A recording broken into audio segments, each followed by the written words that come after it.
तो यार हमारी एपिसोड की शुरुआत वहीं से होती है जहां पर हमें कंफर्म कर दिया गया होता है कि गॉड्स की साइड से जो अगला फाइटर है वो कोई और नहीं बल्कि बेल्ज़ेबुब है। और जहां तक ह्यूमंस की बात है उनकी तरफ से लड़ेगा निकोला टेस्ला। इस एक बाउट की शुरुआत में हमें बताया जाता है कि यहाँ तक इस फाइट के लिए एरिना की भी रेनोवेशन की गई होती है, जहाँ पर हेंडर बढ़ चढ़ के कहने लगता है आज इतिहास में पहली बार गॉड्स को डोमिनेट कर रहे हैं ह्यूमंस, और बस गॉड्स और ह्यूमन के बीच में एक विक्ट्री का ही फर्क है। तो ये बताता है कि गॉड्स इस बाउट को जीतने के लिए कितना ज्यादा प्रेशर फील कर रहे होंगे। तो इसी वजह से एक एंकर से स्वागत किया जा रहा होता है, किसी और का नहीं बल्कि बेल्ज़ेबुब का। बेल्ज़ेबुब अपने स्कल स्टाफ के दम पर अपनी एंट्रेंस का दरवाजा ही उड़ा देता है।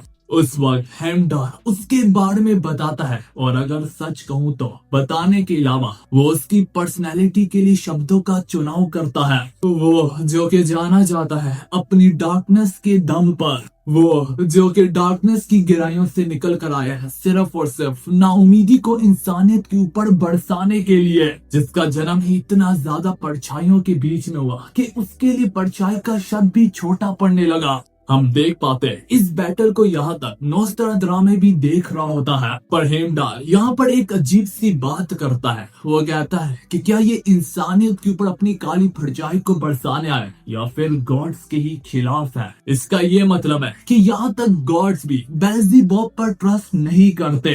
वो तो हम उन गॉड्स के चेहरे को देखकर ही अंदाजा लगा लेते हैं वो उसे यहाँ पर देखकर कितना ज्यादा अनकंफर्टेबल फील कर रहे होते हैं। ये जिधर जाता है वहाँ पर मनहूसियत छा जाती है। अगर तुम इससे देखो तो अपना रास्ता बदल लो। वो जिधर अपनी नजरें दुराए तो उसकी नजरों से दूर हो जा। वो लोग उससे बुलाते हैं Lord of the fly. Heimdall यहाँ पर बताता है इतनी खतरनाक ताकत कि जिसको देखकर गॉड्स की भी फट जाती है। बाय द वे, अगर किसी को इन शब्दों से मसला है तो मैं माफी चाहता हूँ। ये सीरीज के अकॉर्डिंग मैं शब्दों का चुनाव कर रहा हूँ। खैर यार चलो वापस आते हैं। इसी तरह लोग उसे जानते हैं बेल्ज़ेबुब के नाम से। जब इंसानियत की एंट्रेंस की बारी आती है तो वो यहाँ पर काफी बिजली से कड़कती हुई एंट्रेंस मारता है। हेमडाल उसकी भी पर्सनैलिटी के अकॉर्डिंग शब्दों का चुनाव तो करता है। जब वो पैदा हुआ था तो उसके दम पर अंधेरी रातों में भी आसमानों ने बिजली पकड़ ली थी। उसकी सोच इंसानियत और गॉड से बढ़कर है। उसकी साइंस इतनी ज्यादा इंसानियत की सोच से ज्यादा बढ़ती थी कि यहाँ तक लोग उसकी साइंस को मैजिक पुकारने लगे थे। हम देख पाते दुनिया के तेज तरीन दिमाग वाले साइंटिस्ट, तेज तरीन बुद्धि वाले साइंटिस्ट भी उसका मैच देखने के लिए बेताब होते हैं। दोस्तों राउंड 8 की शुरुआत में निकोला टेस्ला सबसे पहले आगे तो बढ़ता है, लेकिन वो यहाँ पर बेल्ज़ेबुब पर अटैक करने के बजाय उसके जिस्म का जायजा लेने लगता है। वो बोलता है कि जिस तरह से तुम्हारे बारे में अफवाहें थी उसके मुताबिक तुम काफी नॉर्मल दिखते हो। निकोला टेस्ला इसके बाद बोलता है जो भी हमारी लड़ाई काफी ज्यादा दमदार होगी। बेल्ज़ेबुब रिप्लाई में कहता है नहीं, हमारी फाइट एकदम नॉर्मल होगी जो कि कुछ समय में ही खत्म हो जाएगी तुम्हारे टूटे हुए जिस्म के साथ। निकोला टेस्ला उसकी बात से एग्री नहीं करता। वो बताता है कि तोड़ना या किसी चीज का खत्म करना तुम्हें पता है क्रिएशन के खिलाफ है। हमें तोड़ने के बजाय विजडम और क्रिएशन की तरफ ध्यान देना चाहिए। पर बेल्ज़ेबुब वहाँ पर इमोशनलेस खड़ा ये कहता है तुम्हारे ड्रामे खत्म हो गए तो क्या हम शुरू करें। ये कहते हुए उसके स्टाफ से एक इनविंसिबल अटैक निकलता है जो कि चाइबली निकोला टेस्ला काफी करीबी से डॉज तो कर लेता है। वो अटैक सीधा जाकर पीछे से एक बहुत बड़े मैसिव पिलर को ही तबाह कर देता है, जो देखकर चाहे वो गॉड्स हो या इंसानियत हो वो लोग हैरान होने लगते हैं कि बेल्ज़ेबुब ने तो अपने पलके भी नहीं चमकाए तो इतना जानलेवा अटैक आखिर कहां से प्रोड्यूस हुआ। पर यहाँ पर तेज बुद्धि दिमाग वाले साइंटिस्ट भी मौजूद होते हैं जो ये देखकर समझ जाते हैं कि बेल्ज़ेबुब ने वाइब्रेशन का इस्तेमाल किया है अपने स्टाफ के दम पर। इसकी मिसाल हर्मीज भी देता है कि हमारे साउंड में भी वाइब्रेशन मौजूद होती है, और अगर तुम एक गिलास के खिलाफ स्पेसिफिक पिच का यूज करो तो तुम उसे अटैक की फॉर्म भी दे सकते हो। सच कहूँ तो ये भी एक तरह से साइंस से ही रिलेटेड है, ना कि सिर्फ इतना बल्कि इसी कड़कदार वाइब्रेशन को बेल्ज़ेबुब एक तेज अटैक की भी शक्ल दे देता है, जो कि चाहे भले ही निकोला टेस्ला एक बार फिर से डॉज तो कर लेता है, मगर अगले ही पल में उसे मालूम पड़ता है कि उसका आर्मर, उसका कवच ने थोड़ी सी डैमेज लिया, जबकि उसने उसे डॉज भी कर लिया था। हर्मीज इसी बात को क्लियर करता है कि वाइब्रेशन को डॉज करना काफी ज्यादा मुश्किल होता है। जहां पर बेल्ज़ेबुब इसी वाइब्रेशन को एक तेज तलवार की तरह इस्तेमाल कर रहा है। इसे नाम दिया जाता है प्लिमरा और यही बेल्ज़ेबुब की असली ताकत है। ये इतनी खतरनाक है कि अगर उसकी ताकत अगर पूरे तरीके से किसी भी बड़े से बड़े जिस्म के साथ भी टच हो, वो उसे यहीं पर नष्ट कर सकती है। आदमस के पूछने पर ज़ूस भी बताने लगता है, मैंने सोचा नहीं था कि सारे गॉड में से बेल्ज़ेबुब भी यहाँ तक हमारे लिए लड़ेगा। तो आदमस भी इसी बात को लेकर बोलता है, इसका यही मतलब है कि हेडिस की मौत ने उस पर कितना ज्यादा असर डाला है। बेल्ज़ेबुब जो कि किसी भी गॉड से बात तक नहीं करता था, वो सिर्फ और सिर्फ हेडिस को ही जानता था और उससे ही मिलता था। हाँ दोस्तों, तुम लोग ये कह सकते हो कि वो यहाँ पर हेडिस के लिए लड़ रहा है एक तरीके से, और साथ ही साथ वो ये भी चाहता है कि कोई इंसान उसे मार गिराए। यहाँ पर गोल को चिंता होने लगती है। तो आगे से बोनिल्डा उसे समझाती है, तुम फिक्र मत करो, अभी तो सब निकोला टेस्ला अपनी साइंस का कमाल दिखाना शुरू भी नहीं हुआ। उसकी थ्योरी को काम लाते हुए गोंडल ने उसके साथ मर्ज किया, उसकी वल्कैरी ने। तुम देखते जाओ, ये उसके कहने की देर होती है। हम देख पाते हैं निकोला टेस्ला यहाँ पर टेस्ला पार्टिकल्स को चार्ज करता है और इसी बोल्ट की गजब स्पीड के साथ वो जैसे जैसे आगे बढ़ होता है, वो कहता है तुम गॉड्स की साइंस इंप्रेसिव है, लेकिन अब वक्त आ गया कि तुम इंसानियत की साइंस को भी देख लो। ये कहते हुए वो जैसे जैसे अपना पीला पंच बरसाता है। बेल्ज़ेबुब पीछे हट के डॉज तो कर लेता है, लेकिन हम देख पाते हैं उसका एक ही पंच ग्राउंड को ही शैटर कर देता है। इसके बाद वो मारता जाता और मारता चला जाता है मेरे भाई लोगों, जिस पर बेल्ज़ेबुब भी बस पीछे हटने के अलावा कुछ भी ना कर पाता। दोस्तों, उसकी जो वल्कैरी है वो अपनी लाइफ एनर्जी से इस सूट को अल्ट्रा वॉट से चार्ज करती है और इसी के दम पर वो एक इंसेन पावर को प्रोड्यूस कर पा रहा है। वो बेल्ज़ेबुब पर एक और हमला करता। बेल्ज़ेबुब जैसे ही पीछे हटता है तो वो अगली बार उससे भी ज्यादा स्पीड में आगे बढ़ता है, जिसे देखकर यहाँ तक बेल्ज़ेबुब की भी अक्ल ठिकाने आ जाती है। वो बेल्ज़ेबुब तक जा पहुंचा होता है। वो जैसे जैसे अपना फिस्ट उसके ऊपर लैंड करता है, हम एक बहुत बड़े एक्सप्लोजन को देख पाते हैं। एक डायरेक्ट हिट, यहाँ तक शायद से बेल्ज़ेबुब भी उससे सरवाइव ना कर पाए, पर ऐसा तो सब लोगों ने सोचा था। हम देख पाते हैं बेल्ज़ेबुब ने अपने वाइब्रेशन के कारण एक प्योर वॉल को खड़ा कर दिया था। बेल्ज़ेबुब आगे अपनी लाइनों को आजमाते हुए कहता है, अगर ये तुम्हारी फुल पावर है तो मैं बोर हो चुका हूँ। इसके बाद वो अपनी बढ़ती हुई शोलों से उभरने लगता है। इसी तरह जब बेल्ज़ेबुब उस पर वार करने के लिए आगे बढ़ता है तो निकोला टेस्ला भी अपने सबसे पावरफुल वार से उस पर टूट पड़ता है। इसी तरह दोनों के बीच में लाइट और डार्कनेस का जैसे क्लैश होता है। शुरू में तो निकोला टेस्ला अच्छा कर रहा होता है, मगर अचानक से उसकी वाइब्रेशन बढ़ती जाती कि वो वहां तक वो वाइब्रेशन वॉल भी फैलती चली जाती है। वो वॉल इतनी ज्यादा बड़ी हो जाती है कि वो सीधा निकोला टेस्ला के ऊपर जा बजती है। बेल्ज़ेबुब जिसके चेहरे पर एक स्क्रैच तक मौजूद नहीं होता, उधर ही दूसरी तरफ निकोला टेस्ला जो कि इस वक्त बेल्ज़ेबुब के आगे अपने घुटने टेक चुका होता है, उसका कवच ने भी डैमेज ली होती है और उसके सर से खून बह रहा होता है। बेल्ज़ेबुब इमोशनलेस तरीके से कहता है, जैसे कि मैंने सोचा तुम कमजोर हो। दोस्तों, इसके चलते ही मैं आप सभी को कहना चाहूंगा कि इस वीडियो पे जितने ज्यादा लाइक और कमेंट कर सकते हो कर दो। अगर हाइप बटन दिख रहा है तो उसको भी दबा दो। इसके साथ ही साथ मैंने अपना पर्सनल इंस्टा और इस एनिमे चैनल का इंस्टा नीचे दिया होगा कमेंट में लिंक पिन है, जाकर उन्हें फॉलो कर दो। इससे मुझे मोटिवेशन मिलती है और यकीन करो जब मुझे मोटिवेशन मिलती है तो बदले में मैं आपको ज्यादा से ज्यादा वीडियोस दूंगा और इस बात की गारंटी मैं ऑन कैमरा देता हूं। तो चलो यार कहानी की तरफ वापस आते हैं। यहाँ पर हमें बेल्ज़ेबुब को थोड़ा और करीबी से जानने का मौका मिलता है। बेल्ज़ेबुब एक वक्त में इंसानों के करीब में दो मुंह वाले नाम गॉड से भी मशहूर था। उसके एक चेहरे को लोग बाल बुलाते थे, मतलब कि उसके इस चेहरे से जुड़ी हर चीज ब्लेसिंग होती थी, और उसके दूसरे चेहरे को लोग बुलाते थे ज़ेबल। इस चेहरे के साथ हर मनुष्यत की चीज जुड़ी रखी थी। इन दोनों को ही मिला के बनता है बेल्ज़ेबुब। गॉल परेशानी से बोलती है कि बेल्ज़ेबुब का वो कैसे सामना करे, वो तो बहुत पावरफुल है। बोनिल्डा बताती है जो बेल्ज़ेबुब ने अपने हाथ में स्टाफ पकड़ के रखी हुई है, जिसका नाम है स्टाफ ऑफ एपोमियस। ये एक नेशनल ट्रेजर है, जिसके ही दम पर बेल्ज़ेबुब की वाइब्रेशन पावर 100 गुना ज्यादा पावरफुल है। अगर वो उसे अपने लेफ्ट हैंड से पकड़ता है तो वो उसे डिफेंस में बदल देता है, अगर वो उसे अपने राइट हैंड में थाम ले तो वो एक स्वॉर्ड की फॉर्म में बदल जाती है। ये पीला गॉड है जो कि अपनी एक ही ताकत से डिफेंस और ऑफेंस दोनों कर सकता है। पर दोस्तों कैसा रहेगा अगर मैं आप सभी को बताऊं कि निकोला टेस्ला ने अभी लड़ना भी नहीं शुरू किया। अगर यहाँ पर निकोला टेस्ला की जगह शायद से कोई और ह्यूमन होता तो वो उसकी डेवास्टेटिंग पावर देखकर थर थर कांपने लगता। मगर निकोला टेस्ला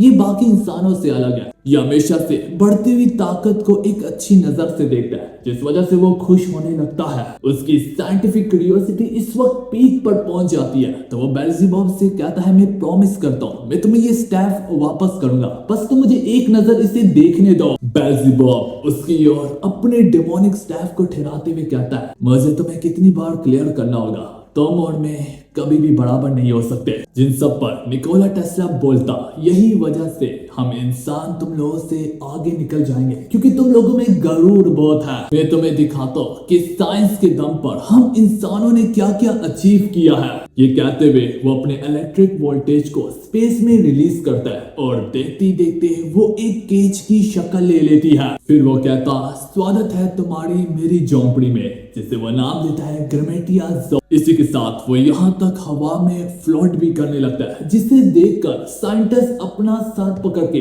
सिर्फ और सिर्फ प्राउड ही फील कर रहे होते हैं। वो बताता भी है कि लगभग 9 मीटर्स की इस चार दीवारी में सिर्फ और सिर्फ एक ही गॉड है और वो मैं हूँ। इसे देखकर इंसान के बच्चे ही काफी ज्यादा कूल समझ रहे होते हैं। दोस्तों मैं पहले ही बता दूं, निकोला टेस्ला असल में भी इंसानियत का एक महान तरीन साइंटिस्ट था। इसी वजह से हमें निकोला टेस्ला के बारे में और भी करीबी से दिखाया जाता है। निकोला टेस्ला की जब 1943 में डेथ हो गई थी तो उसके साइंटिस्ट के काम में अनपब्लिश्ड पेपर्स चोरी हो गए थे। कहा जाता है कि FBI और KGB उसकी टेक्नोलॉजी पर, उसकी साइंस पर अपने हाथों को ठहराना चाहते थे, क्योंकि निकोला टेस्ला ने ऐसी खतरनाक वेपन्स की थ्योरी दे रखी थी जिससे दुनिया की हर ताकत अपने हाथों को ठहराना चाहती थी उस पर। उसे कहा जाता है एंटी ग्रेविटी सिस्टम। चूंकि उसके वक्त में टेक्नोलॉजी इतनी ज्यादा हाई नहीं थी, लेकिन उसने थ्योरी को अपने दिमाग में सेव कर रखा था। अब हमारे सिस्टर गोंडल के थ्रू उसकी हम थ्योरीज को लाइव दे सक रहे हैं और उसी के दम पर वो सुपर टेस्ला नामी पार्टिकल्स को चार्ज कर रहा है। अब सुपर टेस्ला पार्टिकल्स क्या होते हैं वो तो सिर्फ और सिर्फ निकोला टेस्ला को ही मालूम है।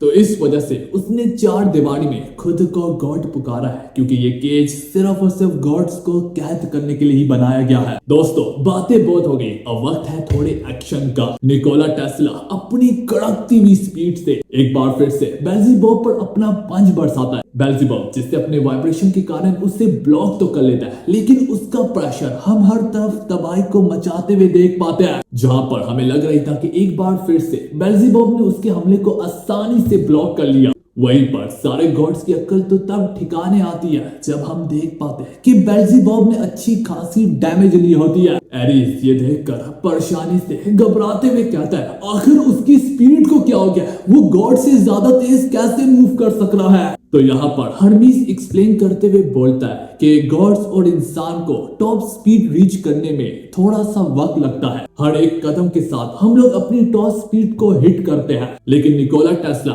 एंटी ग्रेविटी की वजह से ऑलरेडी अपनी टॉप स्पीड में ही है। वो जैसे ही अपना पहला कदम भी लेता है तो वो अपने पहले कदम में ही फुल स्पीड से आगे बढ़ रहा होता है, जबकि गॉड्स और ह्यूमन को फुल स्पीड में जाने में थोड़ा सा वक्त लगता है। तो इसी वजह से ऐसे लगता है कि वो शायद से गॉड से भी ज्यादा तेज मूव कर रहा है। दूसरे साइंटिस्ट भी इसको एक्सप्लेन करते हुए कहते हैं कि वो जीरो से ही अपनी टॉप स्पीड को हिट कर चुका होता है, जहां पर बेल्ज़ेबुब को थोड़ा वक्त लगता है अपनी फुल स्पीड में जाने में। इसी वजह से तो यहाँ पर वो लोग इसे जीरो मैक्स का शब्द देते हैं। इसी तरह बेल्ज़ेबुब बस अपनी पलके भी नहीं चमकाता कि वो इसी तरह बेल्ज़ेबुब तक जा भी पहुंचाता है। बेल्ज़ेबुब अपनी स्टाफ को उठाता तो यहाँ पर निकोला अपनी दिशा को पलट लेता। बेल्ज़ेबुब उसकी ओर मुड़ता तो वो फिर से घूम जाता। सच कहूं तो बेल्ज़ेबुब उसकी स्पीड के आगे कुछ भी नहीं है और बस बड़ी ही किस्मत से बेल्ज़ेबुब उसके आते हुए पंच को रोकने की कोशिश करता, मगर वो फिर भी पीछे धकेला जाता है। ना कि सब पीछे धकेला जाता, इसके साथ हम देख पाते हैं उसके चेहरे पर भी खून के निशान होते हैं। ये सब देखकर यहाँ तक ओदन और लोकी भी उसकी स्पीड और पावर की दाद देते हैं। पर ये सब देखकर बेल्ज़ेबub का दिमाग घूम जाता है। अब वो जैसे तैसे इस बार निकोला टेस्ला उसके खिलाफ अपने कदम ही जमाता है कि उसे मजबूरन पीछे हटना पड़ता है उसकी वाइब्रेशन फोर्स की वजह से। उससे बचते बचते यहाँ पर निकोला टेस्ला पूरे तरीके से टेढ़ा हो चुका था। ऐसी पोज में यहाँ पर उसके अगले वार को डॉज करना लगभग नामुमकिन है। इसी के साथ बेल्ज़ेबub यहाँ पर अपनी फुल पावर से निकोला टेस्ला को जैसे जैसे क्रश करने की कोशिश ही करता है कि हम देख पाते हैं वो ऐसी पोज में भी पीछे हटते हुए उसे डॉज करने लगता है। वो पूरी एरिना में लट्टुओं की तरह घूमते हुए बेल्ज़ेबub पर एक गरज के वार करता है। उसके इस वार को एक बार फिर से वो अपने डिफेंस से कवचने की कोशिश करता, मगर हर बारी की तरह वही होता। बेल्ज़ेबub फिर से अच्छी खासी डैमेज लेता है। ये कहना गलत नहीं होगा, निकोला टेस्ला पूरे तरीके से अब बेल्ज़ेबub पर भारी पड़ चुका है। निकोला टेस्ला आगे कहता, इसमें कोई शक नहीं है, तुम्हारे उस वार को मैं ना डॉज कर पाता अगर मेरे पास एंटी ग्रेविटी सिस्टम ना होता। इसमें वो चाहे टेढ़ा हो या फिर जैसा भी हो, वो हर आते हुए बहते हुए वार को तितली की तरह डॉज कर सकता है। वो वार्न करता है कि मैं अब जिस तरीके से मूव कर रहा हूँ, मैं अब जिस तरीके से बढ़ता हूँ, आगे बढ़ता हूँ, कदम जमाता हूँ, यहाँ तक गॉड्स भी इस बात का अंदाजा नहीं लगा सकते। वो बेल्ज़ेबub पर अपने इसी स्पीड से वार बरसाता। बेल्ज़ेबub उसके पीछे आते हुए जैसे अपने स्टाफ से वार करने के लिए एक कदम आगे ही बढ़ता कि निकोला टेस्ला पीछे से ही अपनी एल्बो के दम पर यहाँ पर अपनी बोल्ट पावर को अनलीश करता है, जिससे हम एक बार फिर से पूरी फील्ड में बहुत बड़े धमाके को देख पाते हैं। जो देख कर तो गोल ऑलरेडी यहाँ पर सेलिब्रेट करने लगती है, पर उसकी आंखें तो तब माथे पर आती है जब वो देखती है कि बेल्ज़ेबub ने अपने खतरनाक डिफेंस के कारण यहाँ पर उसके आते हुए बहते हुए वार को वहीं पर खत्म कर दिया। वही वार जो कि अब तक उसकी वाइब्रेशन फोर्स को तोड़ता चला आ रहा था। जो देखकर आदमस भी कहने लगता है ये है बेल्ज़ेबub की असली वाइब्रेशन ताकत, और अभी तो उसने इसे सब अनलीश करना शुरू किया। निकोला टेस्ला ने ऑलरेडी अपनी सारी की सारी चीप ट्रिक्स को आजमा लिया है। यहाँ पर गेम खत्म हुई। बेल्ज़ेबub कहने लगता, मैं थक चुका हूँ तुमसे,